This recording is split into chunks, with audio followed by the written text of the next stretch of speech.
Good afternoon, everyone, and welcome back to my kitchen. And welcome to day 16 of our sourdough journey.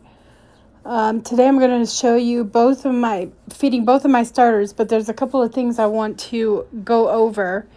The first is the health of your starter.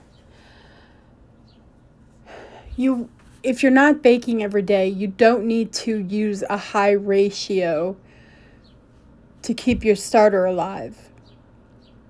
And by that, I mean you could use a 1 to 2 to 2 ratio, or even a 1 to 1 to 1 ratio, and use a small amount of unfed starter.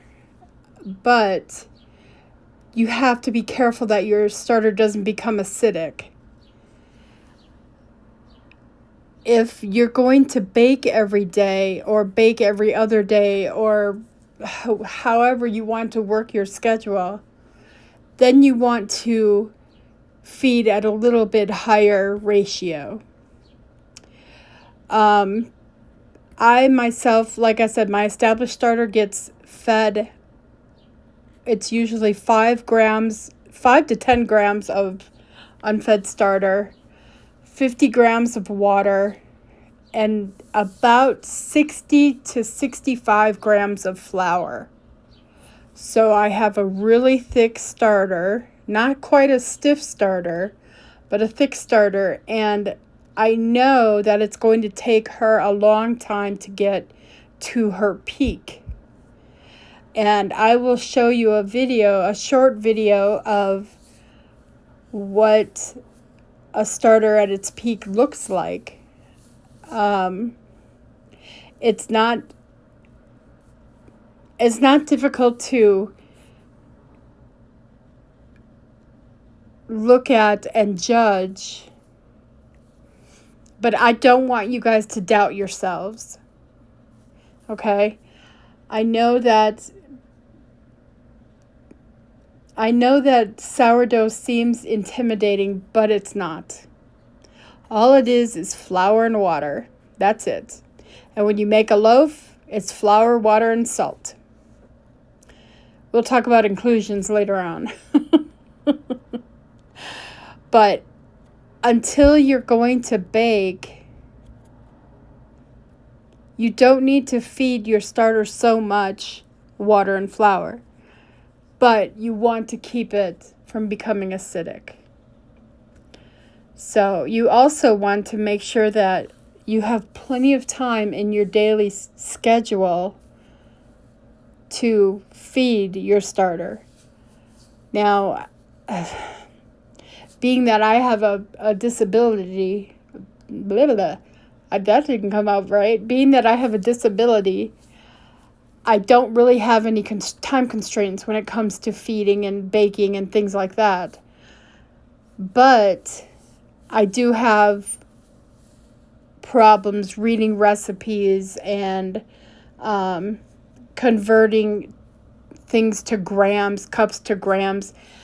I've been trying to convert recipes from cups and spoons into grams, and it hasn't been easy, but it's a project that I really am coming to enjoy, mostly because I'm becoming better at feeding my starter and understanding how ingredients work together.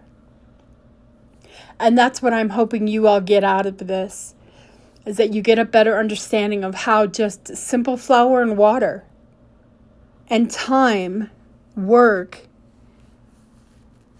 to build a wild yeast that gives you the most delicious bread. So with that, do you guys remember the ratio? 1 to 5 to 5. So 10 grams of starter, 50 grams of water, 50 grams of flour. Another way to keep your starter healthy is by using a different flour like whole wheat or rye. If you're using all-purpose flour, Get a small bag of bread flour or whole wheat or rye, and just every now and again, probably once, maybe once every couple weeks, feed your starter 10 grams of that other flour and then 40 grams of your all-purpose flour. That will keep your starter strong and healthy. And I'm not sure if we talked about the different protein levels and stuff, but bread flour has a higher protein count, so that it leaves your bread a little bit chewier and it has a nice soft texture or crumb. And that can be lost if you're not using enough protein or enough bread flour, if that makes sense. Does that make sense? Anyways, that's another way you can keep your starter healthy, is by adding an additional flour every couple weeks. Or if you smell it and it smells a little bit acidic, and you'll come to know what that smell is like. Now, I wanted to also talk about the refrigerator and your starter. If you're going to be gone for more than 3 days, you'll want to put your starter in the refrigerator.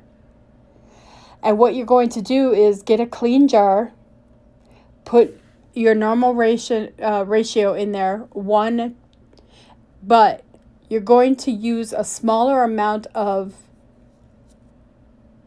unfed starter. When I put my starter in the refrigerator, I use 5 grams of unfed starter. But then I'm feeding at a 1 to 10 to 10 ratio and giving it 50 grams of water and 50 to 60 grams of bread flour. At this point in time, you could also add in the whole wheat flour. That will also give it a little extra boost to keep it healthy. And when you put it in the refrigerator, you want to seal the jar. If you're using a jar like you see my pickle jar, just screw the cap on. If you're using a Weck jar, you want to put the gasket on and use the clips to keep it closed. You want it to be airtight.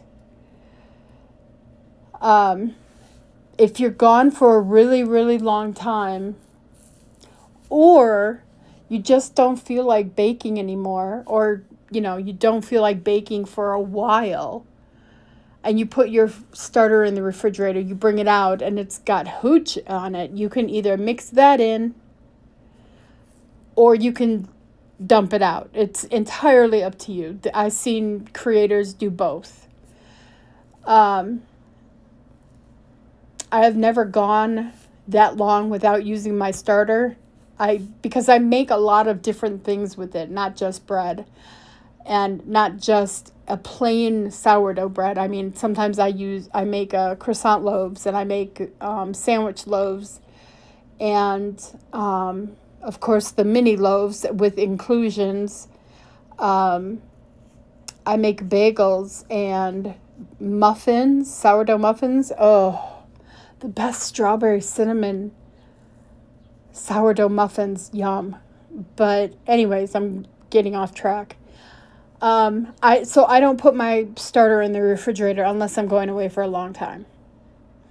And I have a roommate, but I don't want him to be burdened with that task, if that makes sense, because he's got a job. So that's it for day 16.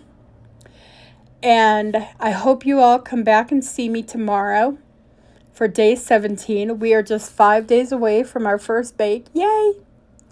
I'll see you all then.